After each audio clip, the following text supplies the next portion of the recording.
Hello students. तो आज के इस कंटिन्यूड वीडियो सीरीज़ के अंदर हम लोग डिस्कस करेंगे द टॉपिक फर्टिलाइजेशन। जैसा कि आप लोग अपने प्रीवियस क्लासेस में बायोलॉजी के क्लासेस में ये पढ़ते आए होंगे कि fertilization it is the fusion of male and female gamete to produce zygote. बचपन से हम लोग पढ़ते आते हैं कि मेल गैमेट और फीमेल गैमेट के आपस में फ्यूज़न होने से जो जाइगोट बनने की प्रोसेस होती है, इस प्रोसेस को हम लोग फर्टिलाइजेशन कहते हैं। पर जितनी आसानी से हम लोग इस फर्टिलाइजेशन के इवेंट को डिफाइन करते हैं, तो यहाँ पे जो इवेंट्स हो रहा है वो इतने बहुत ही ज़्यादा कॉम्प्लेक्स है जितनी आसानी से हम लोग इसको डिफाइन कर देते हैं। तो फर्टिलाइजेशन इन ह्यूमन, इसको समझने के लिए I will be dividing this complete process into 5 basic steps. So those steps will be the number one, the very first step that we will be discussing is capacitation. The second event during fertilization that we will be discussing is binding of sperm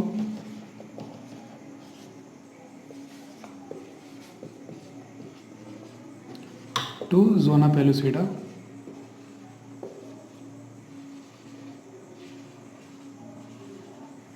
The third event we will be discussing during fertilization is acrosomal reaction.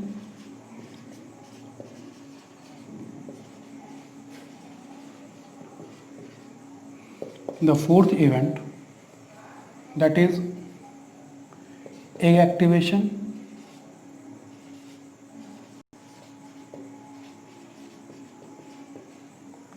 And the last event is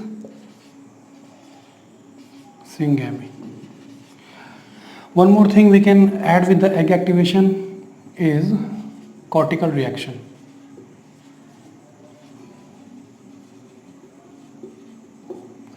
तो पूरे fertilisation के events को हम लोग detail में समझने के लिए फर्टिलाइजेशन के इवेंट्स को इन पांचों फेजेस के अंदर पढ़ेंगे. The first will be capacitation, second will be binding of sperm to the zona pellucida. आप लोगों को जब मैंने ओवम की स्ट्रक्चर बताई थी तब हम लोगों ने वहाँ पे डिस्कस किया था जोना पेलुसिडा क्या होती है. अगर आप लोगों को इसके बारे में, जोना पेलुसिडा के बारे में आइडिया नहीं है, तो you go back and watch our previous lectures. तो उसमें जहाँ पे मैंने डिफाइन किया है स्ट्रक्चर ऑफ ओवम, वहाँ पे आपको जानकारी मिलेगी कि it is a protective covering around the egg and it is a glycoproteinaceous layer which is secreted by egg itself. The third one will be acrosomal reaction.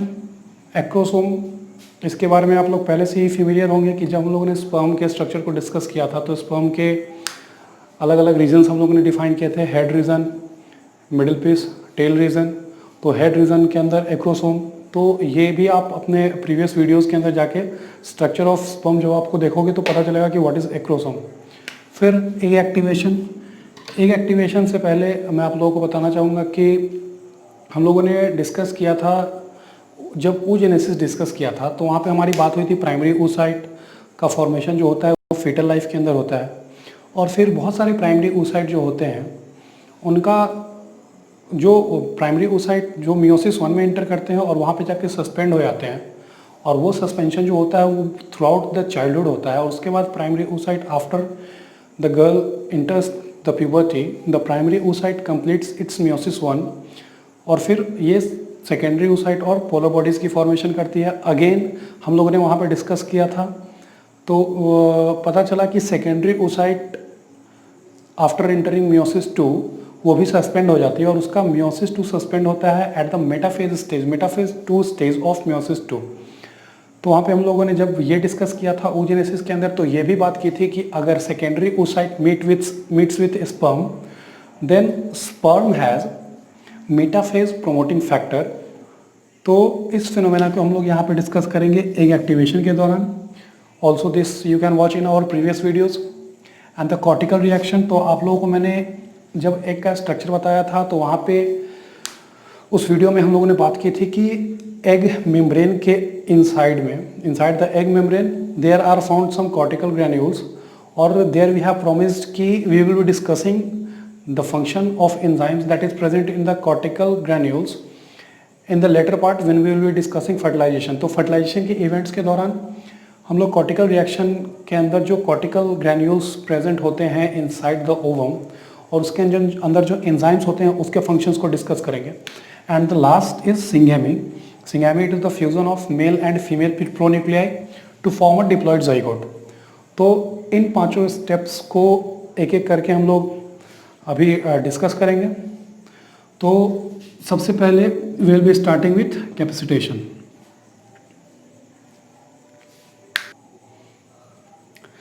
सो अब हम लोग डिस्कस करेंगे कैपेसिटेशन को। तो before discussing capacitation, one thing I would like to make you clear कि in one ejaculate a man releases nearly 300 to 400 billion sperms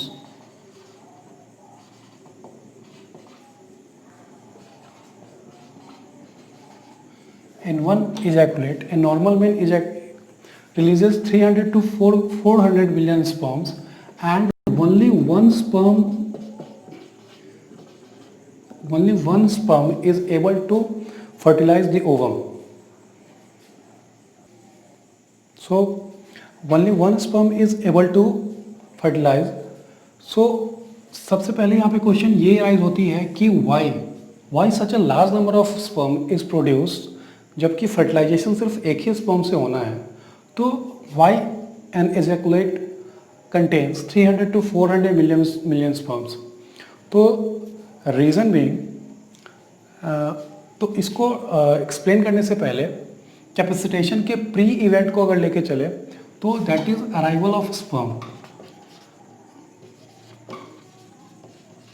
इस event को मैं डिस्कस करना चाहूँगा बिफोर डीलिंग कैपेसिटेशन कि a single ejaculate contains nearly 300 to 400 million sperms, out of which only one sperm. तो fertilisation के events को अब हमें डिस्कस करना है। तो सबसे पहला इवेंट जो हम यहाँ पर डिस्कस करेंगे that is capacitation of sperms.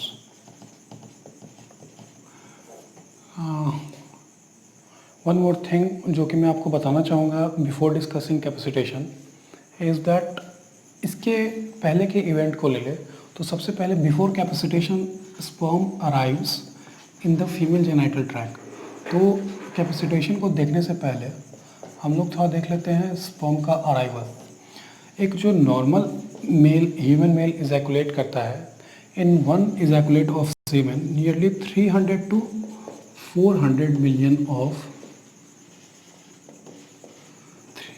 400 million of sperm cells are present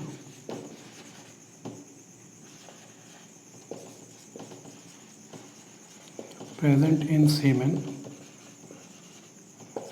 in one ejaculate.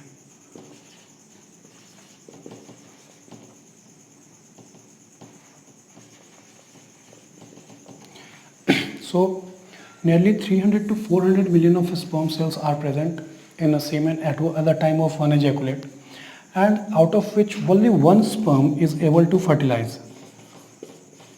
Only a single sperm is able to fertilize. So the question arises कि why it is needed to produce such a large number of sperm जबकि only one sperm has to fertilize. तो reason इसके बहुत सारे होते हैं, कुछ regions मैं यहाँ पर डिस्कस करूँगा। The very first reason is that such a large number of sperm is produced because there are many kinds of barrier which sperm has to pass before fertilizing an ova. तो क्या क्या barriers present होते हैं female reproductive tract के अंदर? Female reproductive tract के अंदर क्या क्या barriers present होते हैं which obstructs the movement of sperm? That is the number one, the thick endometrial lining.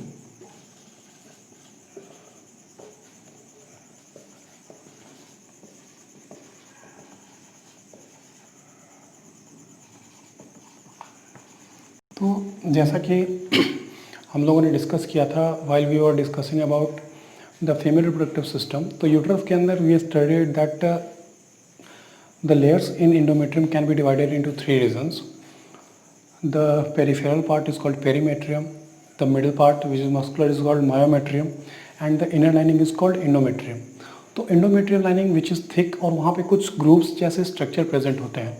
तो वो जो ग्रुप्स होती है that obstructs the movement of sperm, and many of the sperms are obstructed and it cannot reach to the fallopian tube for fertilization. The second barrier to the sperms in the female reproductive tract is the leukocytes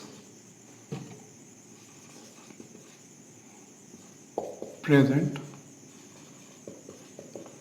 inside the female reproductive tract kills or phagocytose many sperm cells. तो बहुत सारे leucocytes also known as WBCs जो present होते हैं inside the female reproductive tract, वो भी क्या करते हैं, बहुत सारे स्पर्म सेल को फैगोसाइटोस करते हैं, किल करते हैं. And the third region is acidic medium of female reproductive tract.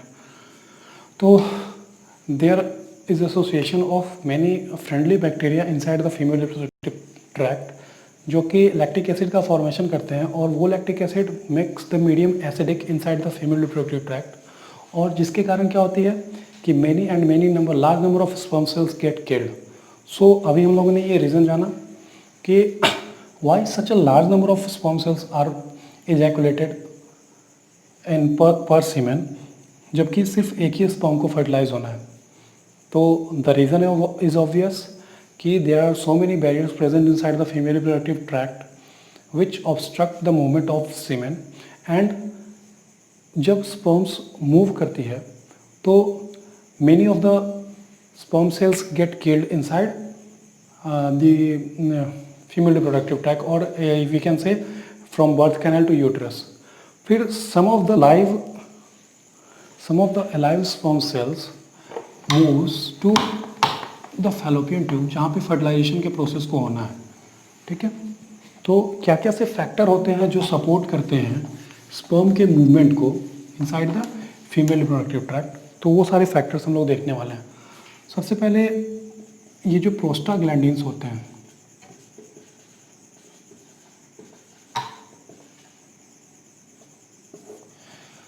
जब हम लोग मेल रिप्रोडक्टिव सिस्टम के बारे में डिस्कस कर रहे थे तो वहाँ पे एसोसिएटेड ग्लैंड्स में हम लोगों ने पढ़ा था कि सेमिनल वेसाइकल प्रेजेंट होते हैं, और सेमिनल वेसाइकल के सिक्रीशन में कैल्शियम आयन प्रेजेंट होते हैं, प्रोस्टाग्लैंडिन्स प्रेजेंट होते हैं, फ्रक्टोज प्रेजेंट होते हैं which provide the energy for movement of sperm.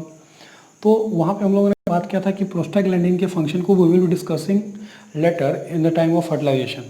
तो prostaglandins these are basically present inside the semen which is formed by the seminal vesicle. और ये जो प्रोस्टाग्लैंडिन्स होते हैं, prostaglandins causes the contraction, these are believe to cause the contraction of uterine wall. Uterine wall के अंदर ये contraction cause करते हैं and this contraction produces a kind of movement, we can से अ काइंड ऑफ पेरिस्टाल्सिस मूवमेंट. तो uterine wall के contraction होने के कारण ये जो कॉन्ट्रैक्शन हो रही है यूटेराइन वॉल के अंदर, it aids to the movement of sperm.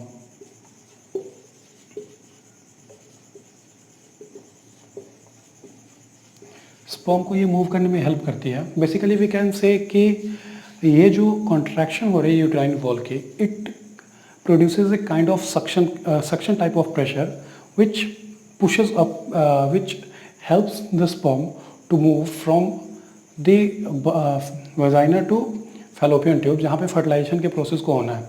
तो before discussing capacitation, a prerequisite we discussed कि what are the factors that is responsible कि such a large number of sperm is produced in one ejaculate. We saw the factors which are obstructing the movement of sperm. Also we saw the factors which are aiding the movement of sperm or helping the movement of sperm. So after discussing all those things, now we are in a position to discuss the events that occurs during the time of fertilization. और जो सबसे पहले events के बारे में हम लोग यहाँ पे बात करने वाले हैं, that is capacitation.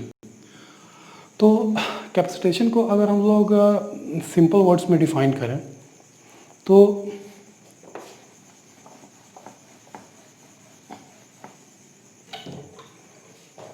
basically it is the activation of sperm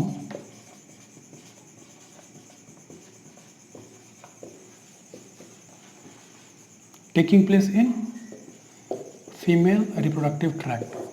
तो फीमेल रिप्रोडक्टिव ट्रैक्ट के अंदर जो लेस एक्टिव स्पर्म है उसका हाइपर एक्टिव हो जाना, this process is called this process is called capacitation and it takes nearly 6 to 8 hours. The process of capacitation requires nearly 6 to 8 hours. और जो changes इसके अंदर आते हैं, the changes which occurs inside this sperm activation are, सबसे पहले जो cholesterol की लेयर प्रेजेंट होती है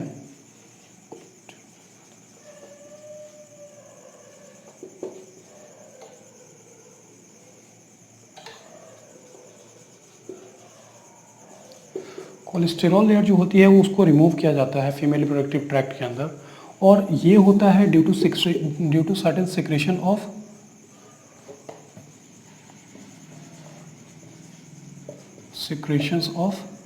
फीमेल रिप्रोडक्टिव ट्रैक्ट। तो फीमेल रिप्रोडक्टिव ट्रैक्ट के अंदर ऐसे कुछ सिक्रेशंस पाए जाते हैं which removes the cholesterol layer present inside the sperm membrane. और जैसा कि आप लोगों को पता होगा कि cholesterol is a membrane stabilizer, तो जैसे ही कोलेस्ट्रॉल वहाँ से रिमूव होती है तो मेम्ब्रेन जो होता है वो डीस्टेबलाइज हो जाता है, और डीस्टेबलाइज होने के कारण जो स्पर्म के कंटेंट होते हैं उसके वो बाहर आते हैं, और जो कि बाहर आके क्या करना है उनको, the content of sperm needs to be fuse with ova so that fertilization can take place. Moreover, during the capacitation process it happens कि जो ग्लाइकोप्रोटीन लेयर होती है, glycoprotein layer of sperm membrane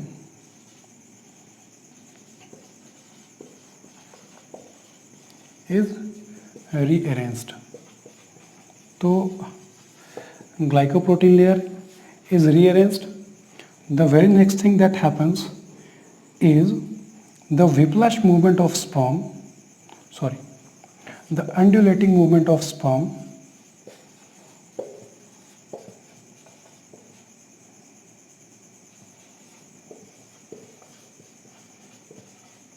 changes to whiplash movement।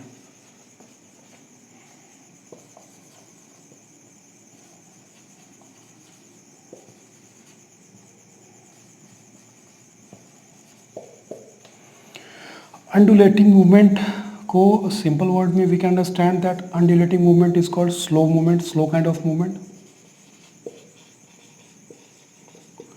and whiplash movement means very rapid movement।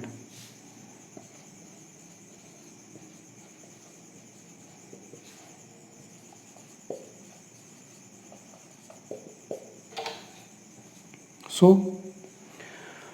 होता यह है कि cholesterol layer remove की जाती है। Cholesterol is basically the membrane stabilizer. किसी भी टाइप की मेम्ब्रेन के अंदर, यूकैरियोटिक सेल के अंदर जो मेम्ब्रेन स्टेबलाइज़र होता है तो कोलेस्ट्रॉल वहाँ पे acts as a membrane stabilizer. Also मैं आपको यहाँ पे एक बात बता दूँ कि in prokaryotic cell the membrane stabilizer is hopanoids. तो प्रोकैरियोटिक सेल के अंदर जो मेम्ब्रेन स्टेबलाइज़र होता है वो होप्नॉइड्स होता है। यूकैरियोटिक सेल के अंदर जो मेम्ब्रेन स्टेबलाइज़र होता है वो कोलेस्ट्रॉल होता है। तो नेक्स्ट थिंग व्हाट हैपेंस कि glycoprotein layer which is present with the egg membrane, it is rearranged so that sperm contents can easily come out. Also the undulating movement, that is the slow movement of a sperm, changes to whiplash movement, and the very next thing that happens is chemoattraction।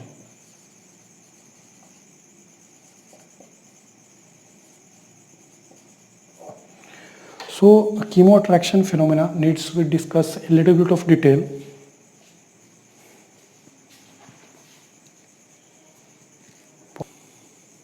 So the next thing that happens during capacitation is chemoattraction। तो chemoattraction basically it was discovered by F.R. Lilly in sea urchin।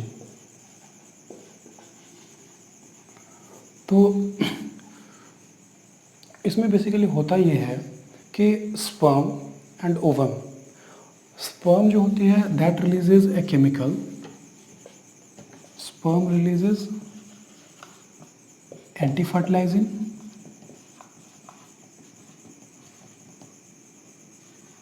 and ovum releases ovum releases fertilizing.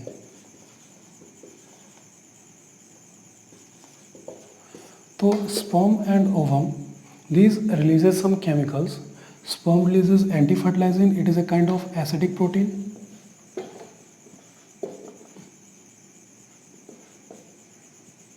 And ovum releases fertilizing, it is a kind of glycoprotein.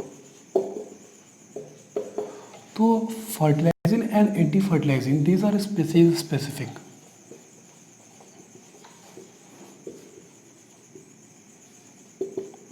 These are species specific and this is important for maintenance of purity of species. तो सबसे पहले cameo attraction के दौरान होता ये है कि ovum releases fertilizing and sperm releases anti fertilizing. Fertilizing and anti fertilizing are the species specific. इसके अंदर होता ये है कि जैसा कि हम लोग we can say it is a kind of lock and key type of thing where the fertilizing has some receptor site on which anti-fertilizing chemical binds and a type of agglutination occurs.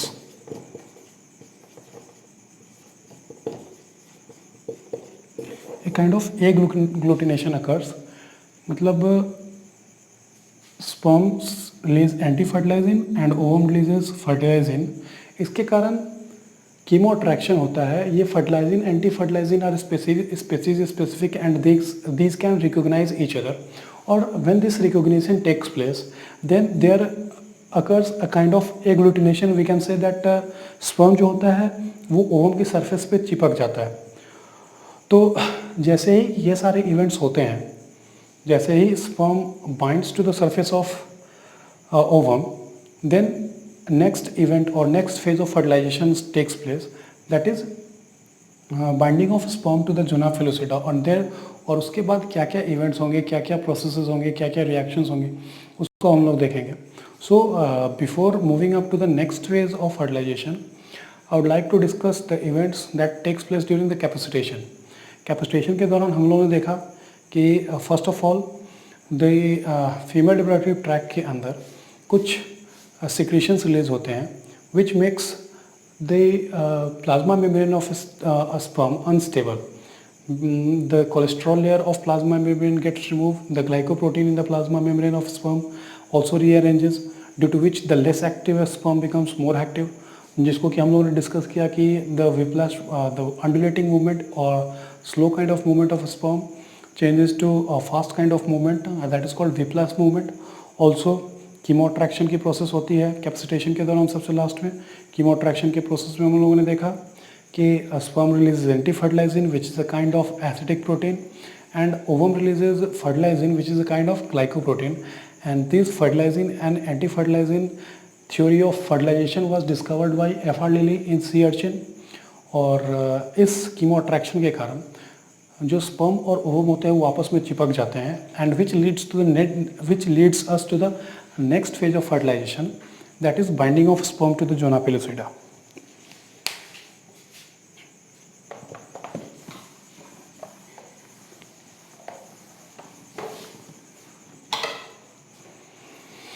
So second phase of fertilization that we will be discussing is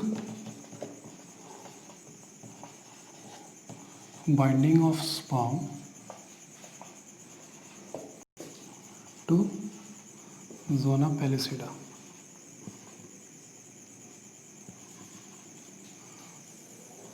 तो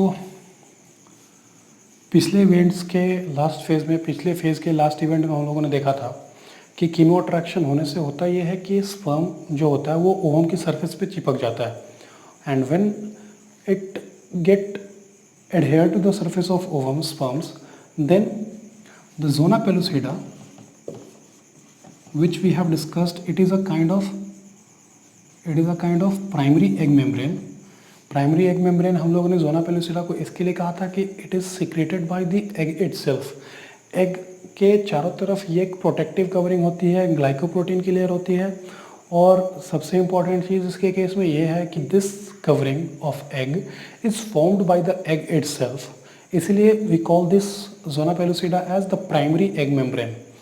तो zona pellucida surface के ऊपर some sperm receptors are present. It have presence of some sperm receptors. और जैसे ही zona pellucida के surface के ऊपर sperm bind होती है तो there occurs the influx of sodium ion, और सोडियम आयन के इन्फ्लक्स होने के कारण द मेम्ब्रेन डिपोलराइजेज।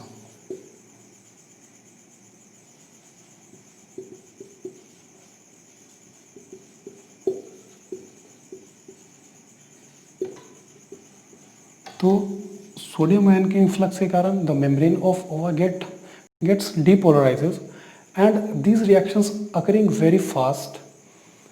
और ये जो डिपोलराइजेशन की जो फास्ट रिएक्शन हो रही है, this is important to check polyspermy. This depolarization checks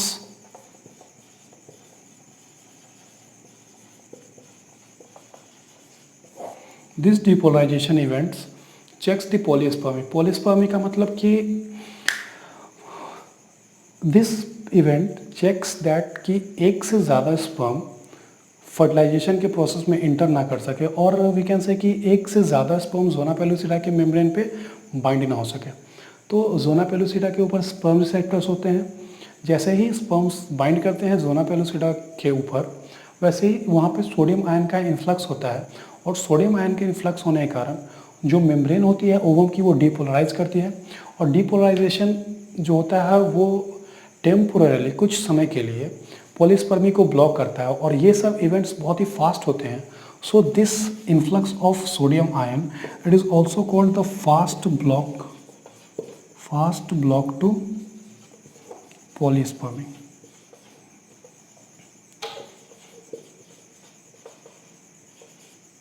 fast block to polyspermy. Now what will happen कि the head of a sperm have acrosome, और acrosome के अंदर present होती है कुछ enzymes which are called sperm lysins। अब उनका action शुरू होगा। The sperm will start digesting the membrane of zona pellucida by releasing the contents inside its acrosomal region, और this moves us to the next phase of fertilization, that is acrosomal reaction।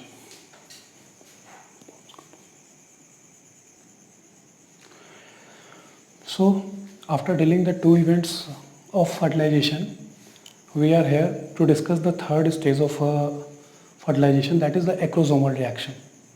Acrosomal reaction, it is also called the enzymatic drill process. It is the enzymatic drill process in which the enzymes present inside the acrosome of sperm digest the zona pellucida layer to penetrate, so that the contents of the sperm can meet the content of ova and fertilization can take place. So acrosome it is present in the head part of sperm and is believed to originated from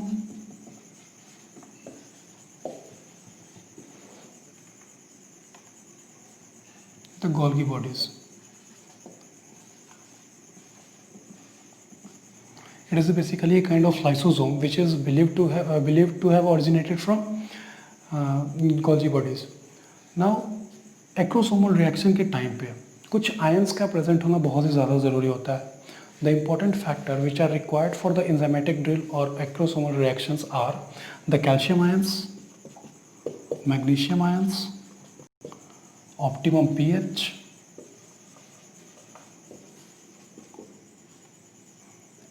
and optimum temperature obviously.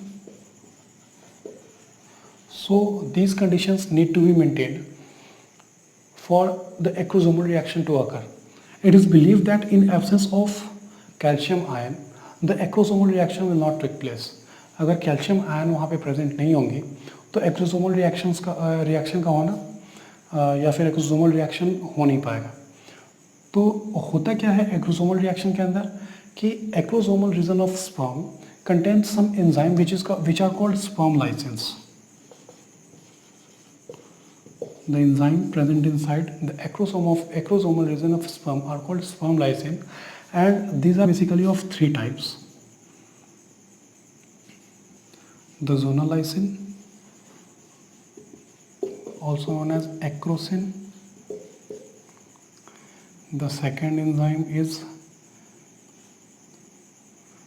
corona penetrating enzyme.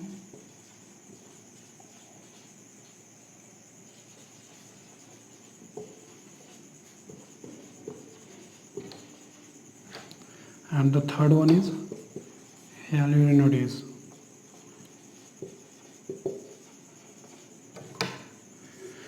So these three enzymes are present inside these three enzymes constitute the sperm lysins. The zona lysins, this enzyme helps in digestion or helps to digest the zona pellucida layer of egg. It helps in digesting the zona pellucida layer of egg. The corona penetrating enzyme, as its name suggests, that it is there for digesting the corona radiata region of the ovum. हम लोग discuss किया था corona radiata are the elongated granulosa cells जो कि चिपके होते हैं from the walls of zona pellucida. तो corona penetrating enzyme, also known as CPE, these are there for digesting the corona radiata. And hyaluronidase, this enzyme digests the extracellular matrix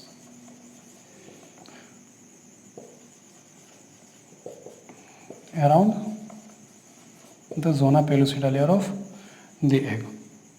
So enzymatic drill की process के दौरान the acrosomal region of sperm produces different types of enzyme which are collectively called sperm lysins. और sperm lysins के अंदर जोना lysins होते हैं, corona penetrating enzyme होते हैं, hyaluronidase होते हैं, जो कि डाइजेशन का जो वॉल होती है उस साइड की सेकेंडरी साइड जो वॉल होती है उसको डाइजेस्ट करने में हेल्प करती है. More over the calcium ion, magnesium ion, optimum pH and temperature is essential for the acrosomal reaction or enzymatic drill to take place. So जैसे ही ये जो enzymes है sperm lysins, ये zona pellucida को लेयर को digest करके अंदर की तरफ पेनिट्रेट करेगी. Basically I would like to show you these things with the help of a diagram.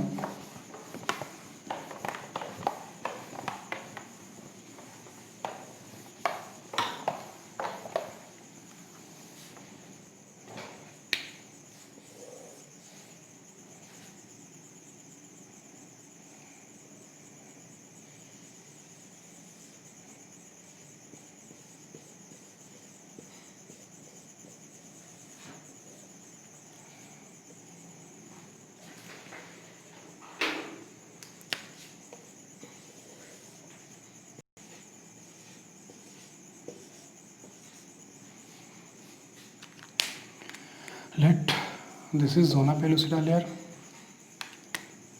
This one is the egg membrane.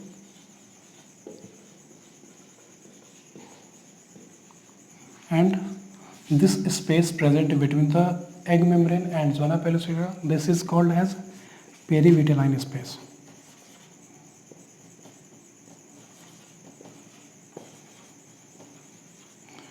And these structures are called cortical granules. जैसा कि हम लोगों ने देखा था जब हम लोग डिस्कस कर रहे थे द स्ट्रक्चर ऑफ ओवम, तो first of all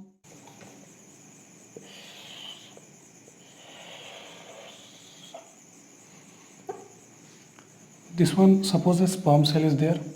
This binds to the membrane of the surface of zona pellucida and sperm lysins are released, and slowly it starts penetrating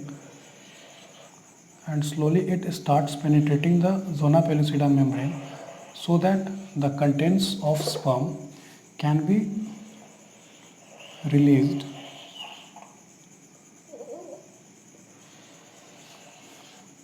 inside the ovum. So these are the different phases. यहाँ पे हम लोग देख सकते हैं कि एक sperm cell आके बाइंड हुई है to the zona pellucida led और जैसे ही जोना पेलुसिडा लेयर के साथ स्पर्म सेल बाइंड करती है वैसे ही एक्रोसोमल रिएक्शन होता है। और acrosomal reaction as we discussed, it is a kind of enzymatic drill process. Many sperm lysins are released and slowly the zona pellucida layers get digested and the content of sperm, or we can say the sperm nucleus, comes in contact with the egg membrane. So as the sperm comes in contact with the egg membrane, the next phase of fertilization begins, that is the egg activation. So now let us discuss the egg activation phase.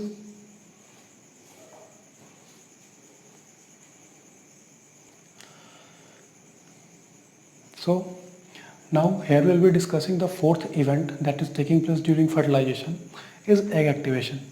तो अभी पिछले acrosomal reaction के दौरान we saw that the acrosome region of sperm has many kind of enzymes that are collectively called sperm lysins, or these sperm lysins digest the egg membrane, the primary egg membrane zona pellucida, and after digesting the wall of zona pellucida, the sperm comes in contact with the egg membrane, and basically it is a secondary oocyte that is present inside the zona pellucida.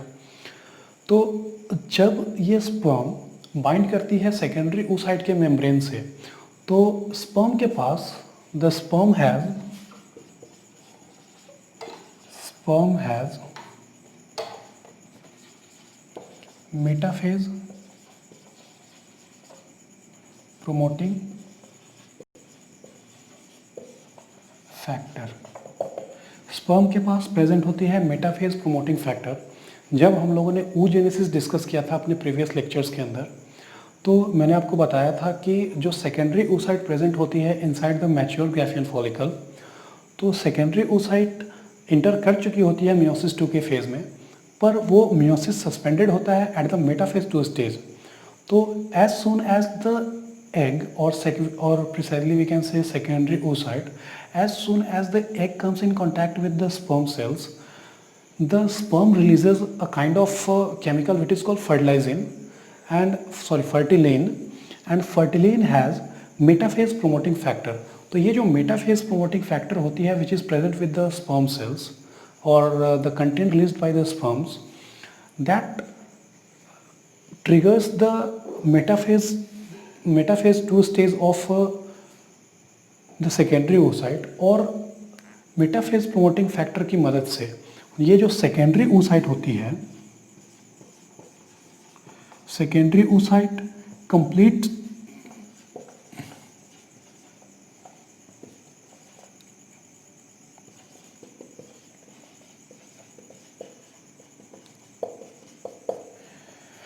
Secondary oocyte metaphase promoting factor की मदद से secondary oocyte अपना metaphase complete करती है।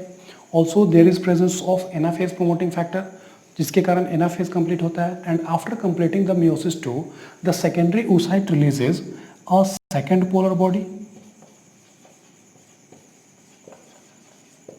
And egg is released. So these are the events that is taking place during the egg activation. और egg activation के बाद जो next process है that we'll be discussing is cortical reaction. तो cortical reaction, as we have promised कि we will be discussing the functions of these cortical granules which are present inside the membrane of the secondary oocyte. तो जो cortical granules present होते हैं, तो जैसे ही sperm bind करता है with the membrane of secondary oocyte, there occurs the influx of calcium ion, and due to influx of calcium ion की concentration जो होती है inside the secondary oocyte increases, due to which these cortical granules they now fuse with the wall of the secondary oocyte and releases its contents through exocytosis.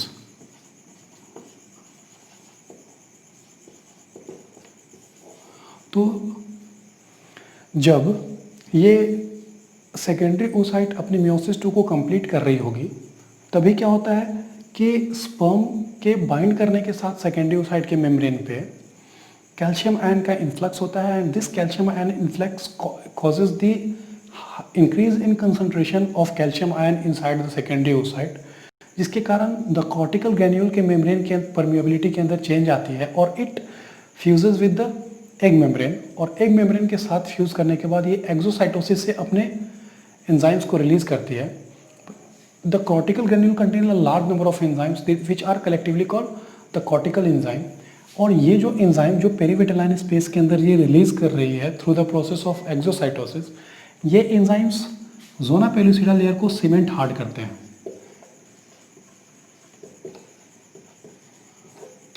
ये enzymes जोना pellucida layer को cement hard करते हैं. Also the sperm receptor, जो कि हमने बात की थी कि स्पर्म रिसेप्टर प्रेजेंट होते हैं with the surface of zona pellucida, वो भी लॉस्ट हो जाते हैं. तो when the cortical enzymes binds with the zona pellucida layer, तो ये जोना पेलुसिडा लेयर को हार्ड बनाती है, सीमेंट हार्ड बनाती है, और जो स्पर्म रिसेप्टर प्रेजेंट होते हैं जोना पेलुसिडा लेयर के अंदर, उसका भी लॉस हो जाता है. तो इन सब इवेंट्स के कारण जो जोना पेलुसिडा होती है वो more number of sperm, it blocks the entry of more number of sperm inside the secondary oocyte. So this step is called the slow block of polyspermy.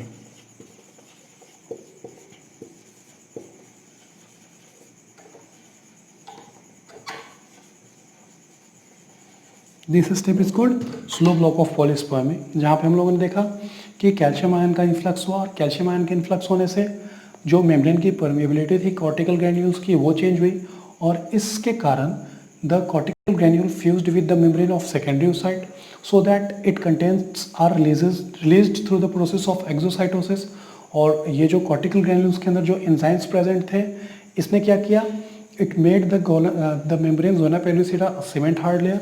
Also इसके fusion होने के कारण जो enzymes present थे cortical granules के अंदर, उसके कारण हुआ ये कि जो स्पर्म रिसेप्टर प्रेजेंट थे जोना पेलुसिडा के लेयर के ऊपर, वो भी लॉस्ट हो जाते हैं. और ये events, these events are collectively called the zona reaction.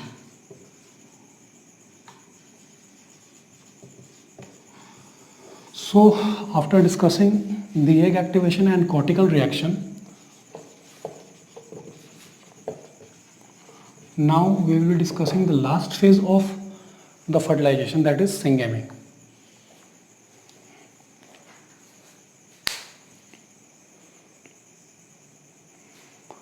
So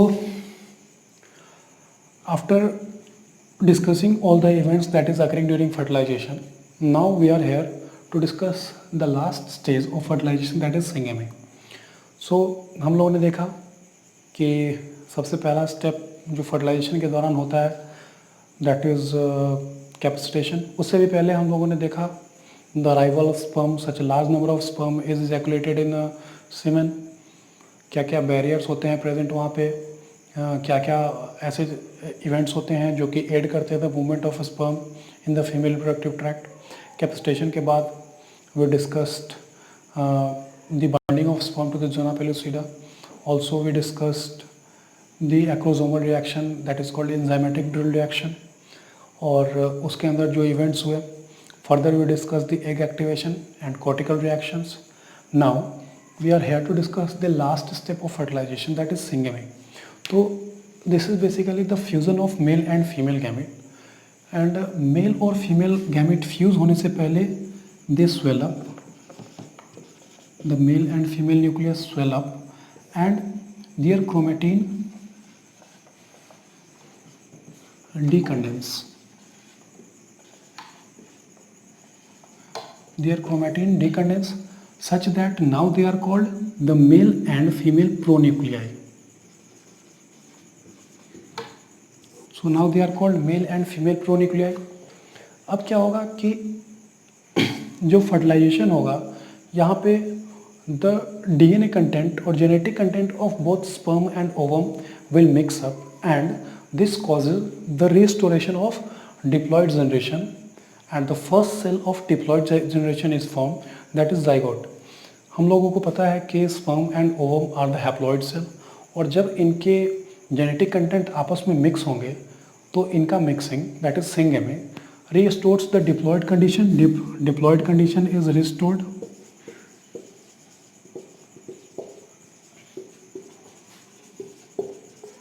Restored also during the time of syngamy.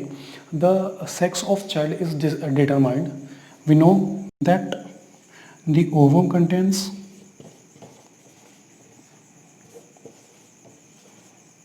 22 plus X and the sperm has content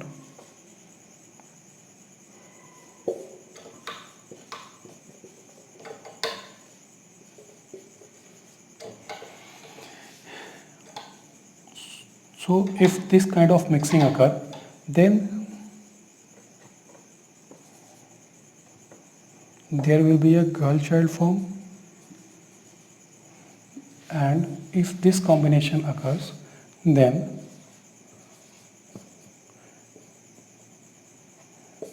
there will be a boy child form. तो syngamy के बाद diploid generation की पहली cell बनेगी, that is zygote. After that the zygote के form होने के बाद जाइगोट के अंदर डिवीजन स्टार्ट होगी, that is called the cleavage division. One more thing I would like to tell you guys कि if the secondary oocyte which is released after ovulation, तो if fertilization event, the secondary oocyte after its release, it has the ability to fertilize only up to 24 hours. अगर 24 hours तक fertilisation की process नहीं होगी तो जो secondary oocyte release हुई है ओवुलेशन के बाद, तो दैट विल डीजेनरेट.